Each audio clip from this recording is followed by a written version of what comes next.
Professeur Nizan, bonjour. Bonjour. Vous voulez rendre la pilule anonyme et gratuite pour les moins de 18 ans. Pourquoi? Parce qu'il y a 15 000 IVG des mineurs dans notre pays chaque année. Et si nous réalisons ces IVG, et c'est notre travail, nous sommes aussi assez bien placés pour voir à quel point commencer sa vie sexuelle par une IVG, ce n'est pas la meilleure chose qui soit, et les séquelles, en particulier psychologiques, sont au rendez-vous. 15 000 IVG chez les mineurs, je considère que c'est un vrai problème de santé publique, et je dirais même un fléau, parce que les pays du nord de l'Europe en ont 3 fois moins. Donc je ne suis pas satisfait de ce résultat. Alors IVG, interruption volontaire de grossesse, avortement pour être plus simple. L'Alsace est pourtant en pointe. Est-ce que les avortements augmente aussi en Alsace, où on est en pointe dans ce que vous souhaitez? D'une manière générale, l'Alsace a toujours été très en avant parce qu'il y a moins d'IVG par femme en Alsace. Pour vous donner un ordre de grandeur, si dans le reste de la France on est à une IVG pour 2 femmes au cours de la vie, en Alsace on est à une IVG pour 4 femmes au cours de la vie. Donc c'est pratiquement la moitié. Et c'est aussi la moitié pour les mineurs. Et là nous sommes complètement dans l'autre sens, puisque le taux d'IVG pour les mineurs diminue, alors que pour tout le reste de la France, il augmente. Alors, il diminue en Alsace parce que justement, la région est pionnière dans ce que vous préconisez aujourd'hui.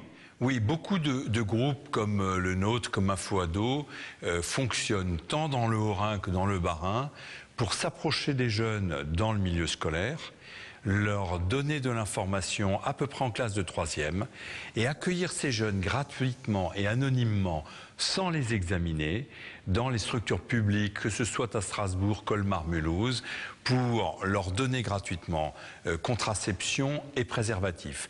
Nous sommes très en avance, mais c'est la loi. La loi de 2001 le prévoit, elle n'est pas appliquée, sauf en Alsace où elle l'est un peu plus. Alors, soyons très concrets. Vous préconisez de donner la pilule à des mineurs pour éviter la pilule du lendemain et les interruptions volontaires de grossesse. Soyons très concrets, on a réussi à rendre l'IVG anonyme et gratuite, on a réussi à rendre la pilule du lendemain anonyme et gratuite, et on n'a toujours pas réussi à rendre la vraie pilule anonyme et gratuite. Ne saurions-nous faire que du curatif? Est-ce que le préventif serait hors de notre champ de pensée? Je préfère infiniment prévenir une IVG que de la faire.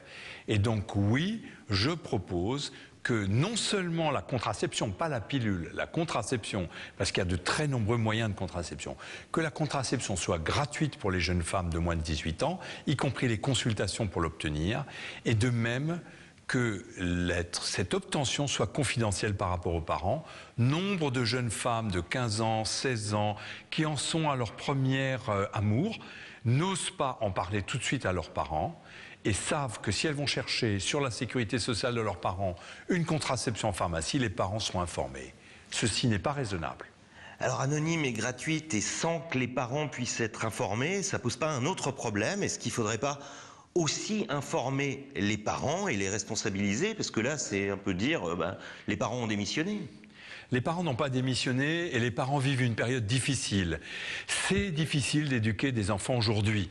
Les enfants sont confrontés, et vous le savez, à Internet. 98% des enfants de classe de 3e ont déjà vu un film porno.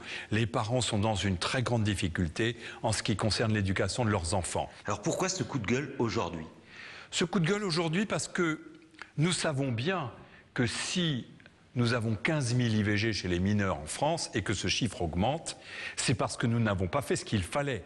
Puisque d'autres pays ont de meilleurs résultats. Eh bien, regardons ce qu'ont fait ces pays.